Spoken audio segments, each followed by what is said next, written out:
tosse seca, gripe e resfriado? Antes de gastar dinheiro, veja isso!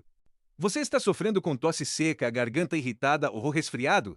Então presta atenção, essa é a receita caseira que muita gente está usando.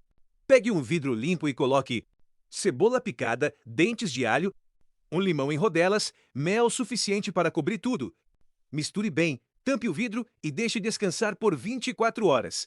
Depois desse tempo, tome 1 colher pela manhã, 1 colher à noite.